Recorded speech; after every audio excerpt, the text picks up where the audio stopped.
17ஆம் தேதி மானிய கோரிக்கையின் போது சட்டமன்றத்தில் திமுகவினர் தொடர்ந்து அமளியில் ஈடுபட்டதாகவும் அதனைத் தொடர்ந்து அவர்கள் அங்கிருந்து குண்டுக்கட்டாக வெளியேற்றியதாகவும் தொடர்ந்து அவை முனைவர் கருத்தின்படி அவர்கள் தொடர்ந்து ஒரு வார காலத்திற்கு சஸ்பெண்ட் செய்தும் உத்தரவு பிறப்பிக்கப்பட்டிருந்தது. இதனைத் தொடர்ந்து திமுகவினர் பல்வேறு போராட்டங்கள் ஈடுபட்டு வந்தாங்க. முதலாவதாக சட்டமன்றத்திற்குள்ளேயே உள்ளிருப்பு போராட்டம், அதனைத் தொடர்ந்து சட்டமன்றத்தில் மாதிரி சட்டப்பேரவை என பல்வேறு போராட்டங்களை நடத்தி வந்தார்கள். இந்த நிலையில் இன்று திமுக தரப்பில் அதாவது அரசு தரப்பில் இன்னைக்கு காவல்துறை மானிய கோரிக்கை சட்டமன்றத்தில் வரவிருக்கிறது.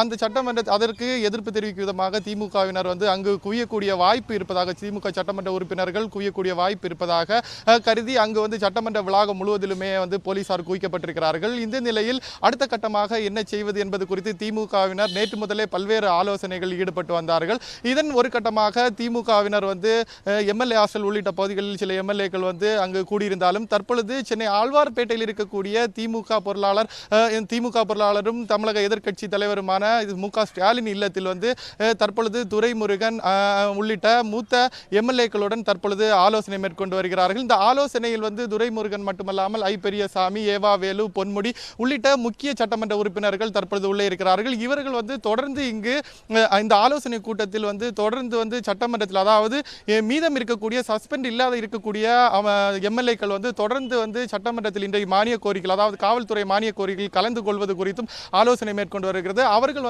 இந்த காவல்துறை மானிய கோரிக்கையில் கலந்து கொள்ள இருப்பதாகவும் சில தகவல் வெளியாகிறது. மேலும் இதனைத் தொடர்ந்து அங்கு இருக்கக்கூடிய சட்டமன்ற உறுப்பினர்களுடன் ஆலோசனை மேற்கொண்ட பின்னர் இன்று கவர்னரை சந்தித்து தங்களுக்கு கோரிக்கையை அடங்கிய ஒரு மனுவை கொடுக்க இருப்பதாக ஒரு தகவல் வெளியாகியிருக்கிறது.